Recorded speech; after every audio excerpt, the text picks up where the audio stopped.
King crab muna pala ulit yung bumukbangin natin ngayon mga guys. Na sobrang mura lang pala nito sa Malaysia. Kaya naman napamukbang ako nang wala sa oras. Na grabe. Sobrang sulit yung pagpunta ko dito. Na ang sarap. Na kaya naman ngayong araw. Samahan nyo na nga muna ako magmukbang ng king crab. Nagugutom na naman ngayon dalawang magkapatid. Na yung kinikrave nga namin ngayon mga guys ay king crab. Wow, parang apakayaman ng dalawang magkapatid ah. Mura lang kasi dito yun sa Malaysia. Na medyo maulan pa nga dito. Kaya naman bumili muna kami ng payong ni ate. Nasabi ko nga dyan kay kuya yung pinaka-cheapest na payong. Yes, there. Oh, diba? Napa-English. Na di ko pa nga nagagamit tong mga guys, mga may natanggal na. Kaya sabi ko dyan kay kuya, change item. Isang araw lang din naman kasi gagamitin mga guys. Kaya yung mura na lang din yung pinili ko. Lalo mapapagastos nga tayo ngayon. Na may nakita kasi kami kagabi dito ni ate na nagtitinda ng king crab. Dito nga sa mga nagtitinda ng mga street food. Na eto, naabutan na namin siya nakabukas. Na umuulan nga ng mga seafoods dito sa paninda niya. Na nagutom tuloy ako. Lalo dito pa nga sa king crab. Na wala niya magkano to. Ay, ba't pinahula?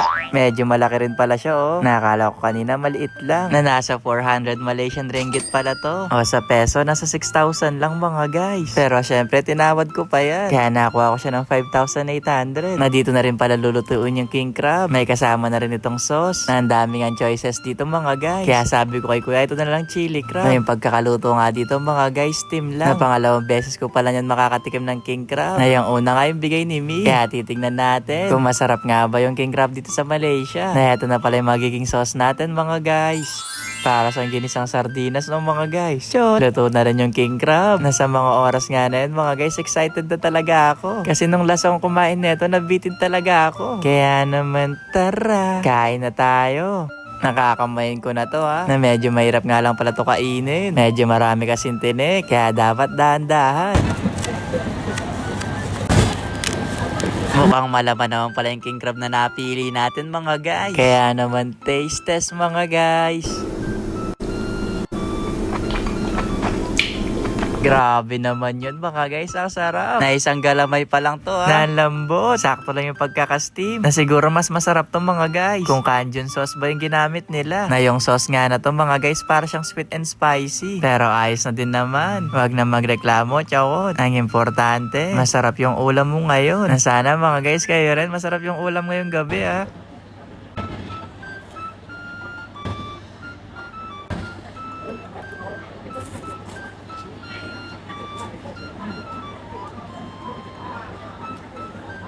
Mas masarap yata to mga guys kung nakabukas na lahat no.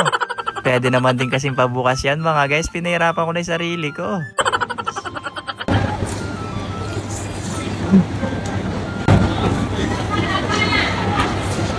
Nag-enjoy nga ako sa pagkain dito. Pero yung videographer ko di na yata nag-enjoy ah. Kaya siya muna daw mga guys.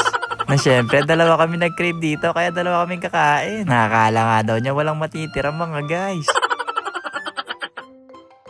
Nagustuhan din ni ate. Na mukhang mauubos namin yung isang king crab dito sa isang upuan lang ah. Sana nga lang talaga di kami high blood din dito pagkatapos namin ubusin to. Na ito nga isang pinakamasarap na part sa king crab. Ito ba yung ulo niya? Nakaso nga lang, naubos yata yung taba niya. Na nasa na kaya napunta? Na siguro nasama sa pag-steam. Na di bale, marami pa naman tong laman. Kaya naman itutuloy ko yung pagmemekos-mekos dito. Kasi masarap nga tong gawin. Na yung laman nga ng crab, pagsasama-samahin, naglalagay ka ng kanin, at saka na din yung sauce. Na sobrang gigil mo naman pala dyan, chawot.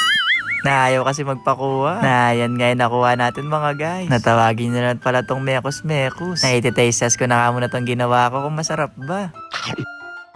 Masarap naman din siya mga guys. Pero mas masarap siguro to kung kasama nga yung taba ng talangka. Na ating kapatid na lang kami dito. Ay grabe mga guys, tignan nyo. Na naubos naming dalawa ni ate tong king crab. Nasabi ko nga sa kanya, bago kayo makauwi dito, kailangan muna namin magbayad. Na nasa 399 nga yung bill namin dito. Kasama na lahat, pati tubig tsaka kuryente. Ayun lang. Bye-bye!